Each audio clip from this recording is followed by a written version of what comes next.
कोई कोई लोग कहते हैं कि हमने 16 सोमवार के व्रत करे गुरुदेव, और 16 सोमवार के व्रत करे,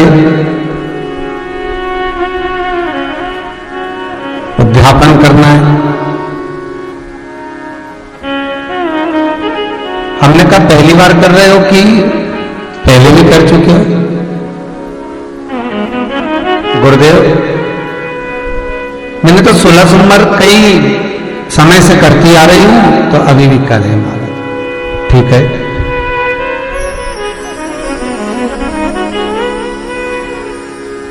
अब उद्यापन करना है तो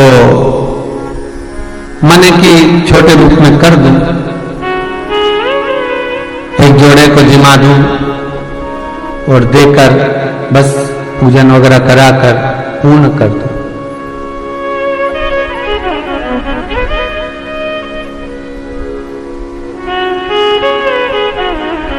अच्छा, कई लोग इतने चतुर हैं कि 16 सोमवार का जब व्रत करते हैं तो जैसे आज 16 सोमवार का व्रत है मान लो, तो आज ही किसी ब्राह्मण के घर में सीधा पहुंचा देते हैं, जिससे 16 सोमवार के जब व्रत का उद्यापन करें तो 16 ब्राह्मण को भोजन कराने की जरूरत ना पड़े।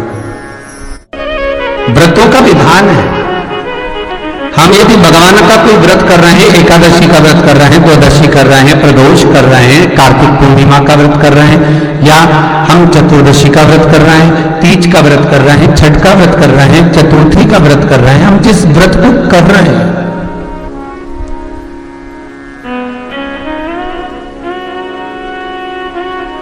आपसे किसी ने नहीं कहा कि आप व्रत का उद्यापन करो। 16 सोमवार का व्रत का जरूर विधान लिखा है कि इसका उद्यापन करो,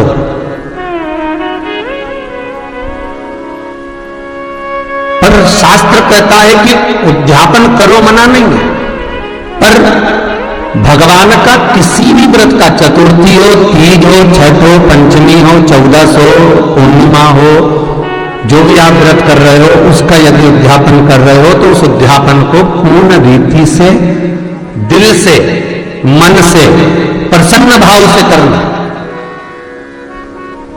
तब जाकर कोई व्रत आपने जो करा है वो सिद्ध हो पाता है हमारा, तब उसकी सिद्धता पाई जाती है, तब उसका वर हमें प्राप्त होगा।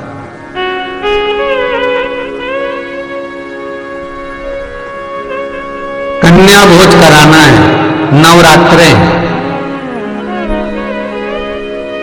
जरा ढूंढो कन्याओं को,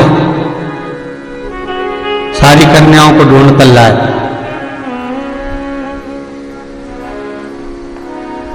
इतनी इतनी सी प्लेट में इतनी इतनी सी खीर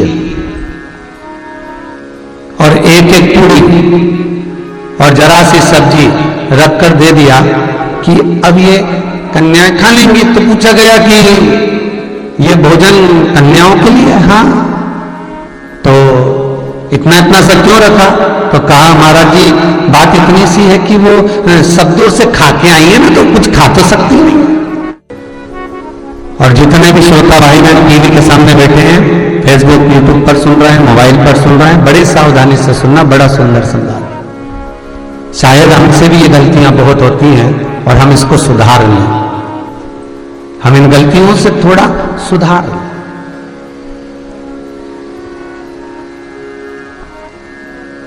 कन्याओं को भोजन कराया जा रहा है और विचार रखा जा रहा है कि ये तो सब दूर से खाकर आई हैं, तो कि भाई मुंह झूठा करेंगे, तो इतना थोड़ा ना खाएंगे, और चाहिएगा तो हम डबल से दे देंगे।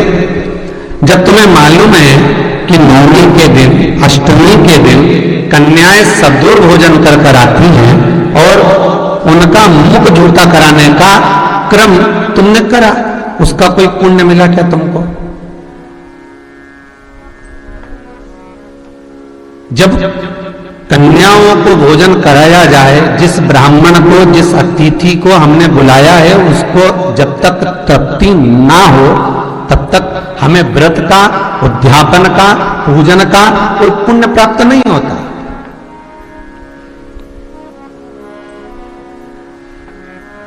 उसकी तृप्ति पूर्ण होना चाहिए, और जब तृप्ति पूर्ण हो जाए और तृप्ति जब पूर्ण होगी तब सुख का भान अपने आप हो जाएगा।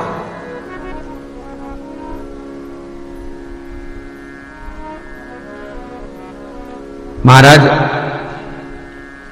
अष्टमी के दिन कन्याओं का भोजन कराओ या नवमी के दिन कन्याओं का भोजन कराओ, पर देवी भागवत तो कहती है, देवी भागवत तो वर्णन करती है कि पहले नवरात्रि से लेकर